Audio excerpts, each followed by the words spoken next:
anniversary of SpaceX's first launch ever, Falcon 1 Flight 1, which lifted off from Amalek Island on March 24, 2006. While it did not complete its mission, SpaceX has come a long way since then. Falcon 1 made its final flight in 2009 before it was retired, but it paved the way for our trusty Falcon 9 rocket, which has completed 447 missions to date. Falcon 9, which you can see on your screen, is a two-stage rocket developed and manufactured by SpaceX and known for its safe, reliable, and cost-effective access to space. It is also the first orbital-class rocket capable of reflight. Engine chill has started. Good call out there for engine chill. Now, this first stage booster is performing its fourth flight supporting this mission.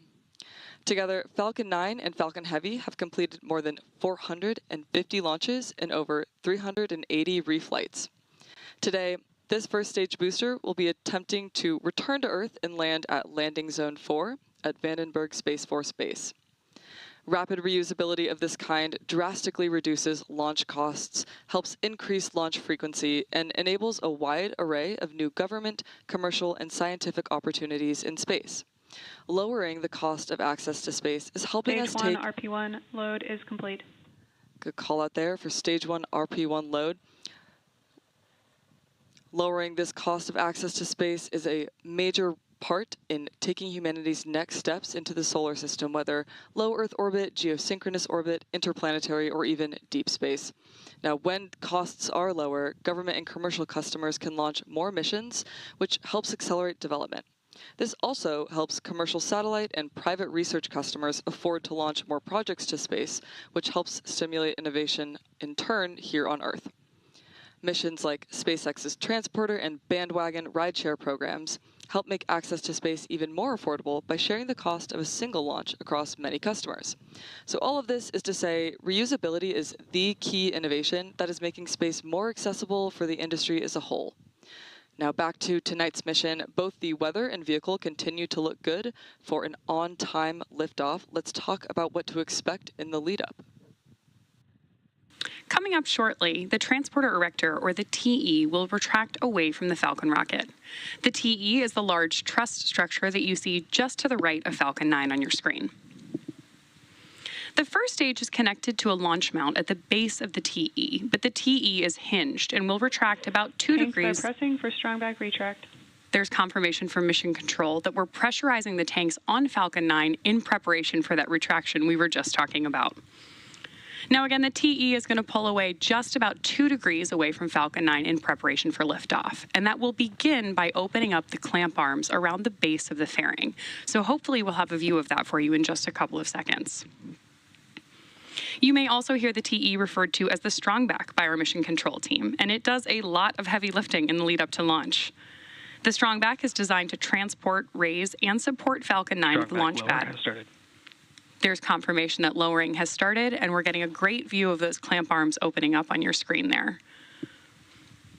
Falcon 9's payload fairing is about 17 feet in diameter, so just for a quick frame of reference, the fairing on your screen would house roughly an average-sized fire truck. The TE is equipped with umbilicals, or flexible lines, that are used to route the vehicle's fluids, power, and telemetry from the ground systems to the rocket and payload, until Falcon 9 switches to internal power and clears the launch pad. You can see the TE pulling away from Falcon there. And just at liftoff, we'll see it move back to a full 45-degree retraction to clear the way for Falcon 9's ascent.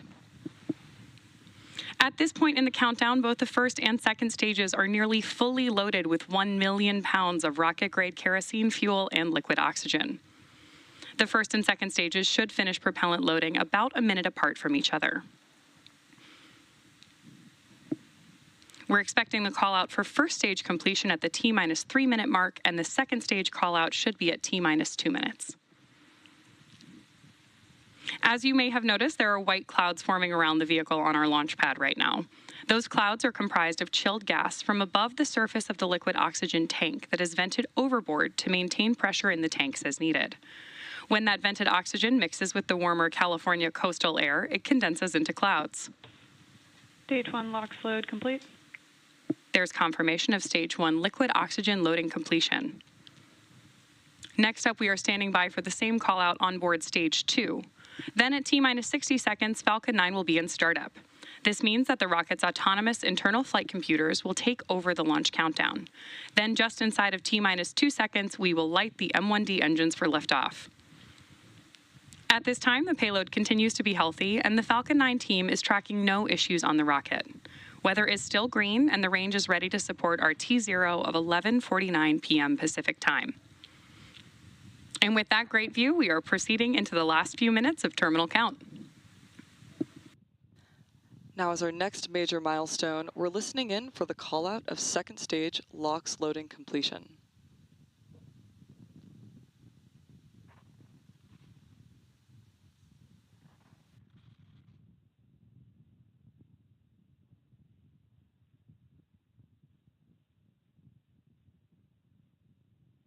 There you see a great view of those white clouds. Stage 2, LOX load complete. Great confirmation of stage 2 LOX loading completion. So the first and second stages are now fully loaded with over 1 Ground million. gas closeouts. Confirmation of gas closeouts beginning, and you may begin to see a noticeable increase in white cloud formation near the vehicle. This is the result of a nominal ground side process where the TE liquid oxygen feed line is vented down ahead of liftoff.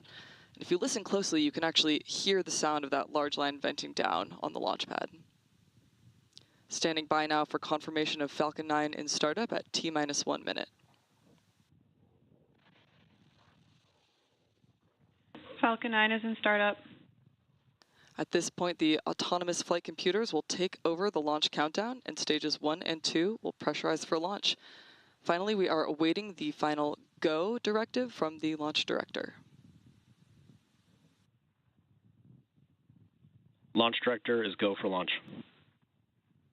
There you have it. At T-minus 36 seconds, all systems are go for launch of Falcon 9. So let's sit back and listen in to the final T-minus countdown. 30 seconds.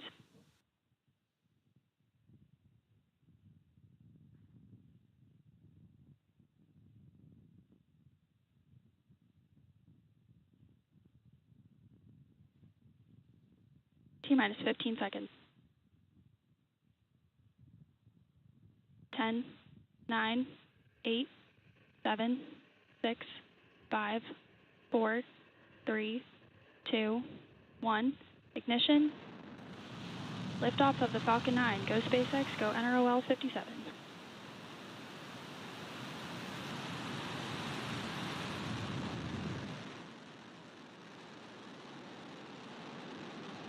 Vehicles pitching downrange. M1D chamber pressure is nominal.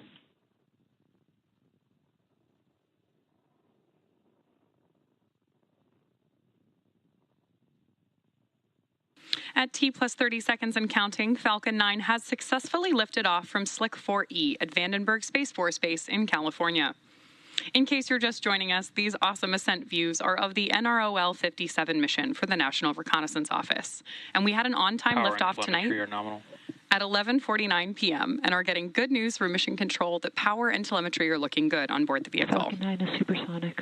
And the Falcon 9 is now moving faster than the speed of sound.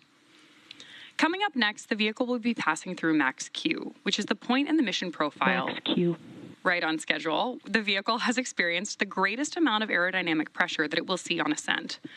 Now coming up next, we'll have several events happening in quick succession, starting with main engine cutoff, followed by stage separation, second engine start 1, and then our boost back burn.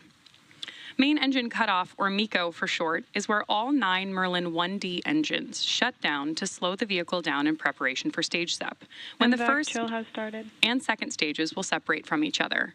We also heard that call out from Mission Control that we're chilling our second stage engine in preparation for startup.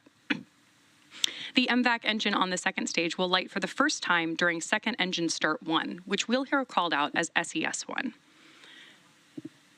This engine burn will last for several minutes and propel the second stage and the payload to their intended orbit. Our boost back burn will assist the first stage in returning to its recovery location at landing zone 4, also at Vandenberg Space Force Base. In addition to these major events, the fairing halves will separate about 30 seconds after SES1. So keep an eye out for all of those events coming up here in just a couple of seconds. But as a reminder, we won't Main have engine cut off. Stage separation confirmed.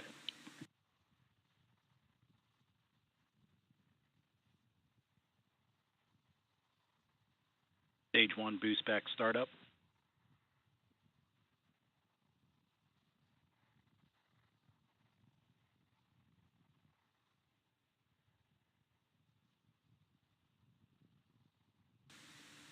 We've had confirmation now of MECO, stage separation, and boost back burn startup, and are getting incredible views from our tracking camera right now. Now, as a reminder, we're not showing any views of the Falcon 9 second stage or payload today at the request of our customer. We are, however, standing by for that call out for fairing deployment. Fairing separation confirmed. Right on schedule. Both payload fairing halves supporting today's mission are flight proven. One half is flying for its 17th time and the other for its 4th. We will, of course, be attempting to retrieve these fairing halves again today once they fall back to Earth with our recovery vessel Go Beyond. Stage 1 boost back shutdown. And we have confirmation of boost back burn shutdown. We are currently at T plus 3 minutes and 30 seconds into tonight's mission following a successful liftoff from Vandenberg Both vehicles Space. are following nominal trajectories. Good call out for trajectories. Our nominal liftoff time today was 11:49 p.m. Pacific time. And coming up in just a few minutes will be the entry burn of the Falcon 9 booster as it continues on its journey towards landing zone 4. This entry burn is the second of 3 burns that Falcon 9 will complete in its descent. Now, as a reminder, tonight's mission is a return to launch site recovery, which involves landing the first stage back at Vandenberg Space Force Base at landing zone 4, which is just a short distance from Space Launch Complex 4 East.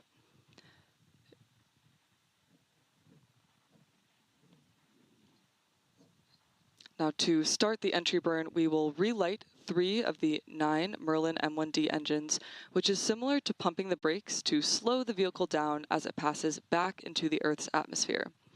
We need to slow the vehicle down to reduce re-entry forces, which then helps us recover and reuse the first stage. During this entry burn, Falcon 9 is decelerating by firing its Merlin engines, but it's still moving really fast. This causes the vehicle to fly through Merlin's exhaust gases, also known as the rocket's plume, which deposits a layer of soot on the vehicle's surface. That soot comes from the carbon-based fuel that Falcon 9 uses, and with each flight, that soot builds up a little more on the outside of the vehicle. Now, it's this layer of soot that gives Falcon 9 its flight-proven look. Reusability of this kind is key to lowering the cost of spaceflight, which enables more investments in critical space infrastructure. The Falcon 9 first stage supporting today's mission is performing this entry burn for the 4th time tonight. The payload fairings, as we mentioned, are also flight proven, with one half flying for its 17th time and the other for its 4th time. We should be hearing the call out shortly for entry burn in just about 15 seconds.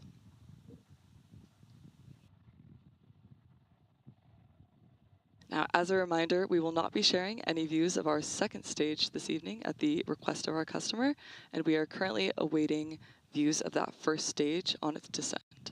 Stage 1 entry burn startup.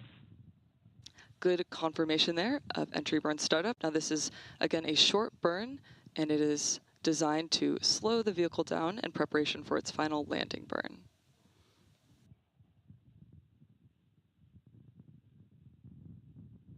Stage 1 entry burn shutdown. Now, coming up next will be that first stage landing burn. Trajectory nominal. And on the way down, Falcon 9 is not only using the M1D engines, but also its 4 titanium grid fins at the top of the booster for stability and guidance. Stage 1 FTS is saved. Good call out there for FTS safe.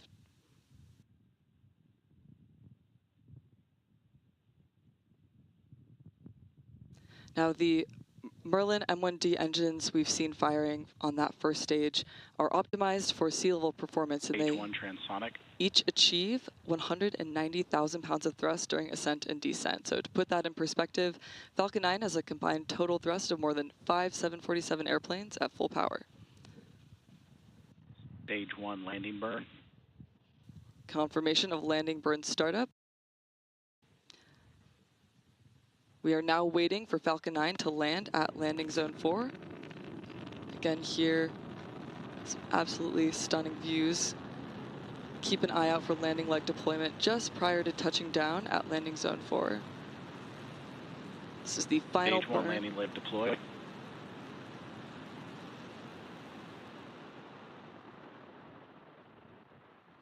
Stage 1 landing confirmed. And there you heard the call out for a successful landing of our Falcon 9 rocket. Stage 2 has entered terminal guidance. This was the 4th launch and landing for this first stage booster. As we've mentioned a few times, we won't be showing any stage 2 or deployment views at the request of our customer today. So with that picture-perfect landing of the Falcon 9 booster, we'll be bringing our webcast to a close. We'd like to thank the NRO for entrusting us with today's mission, and we'd also like to thank the Range and Federal Aviation Administration for their support. If you're interested in more launch coverage, be sure to check out spacex.com/launches and follow @SpaceX on X for the most up-to-date information. Thanks for tuning in, and we'll see you again soon.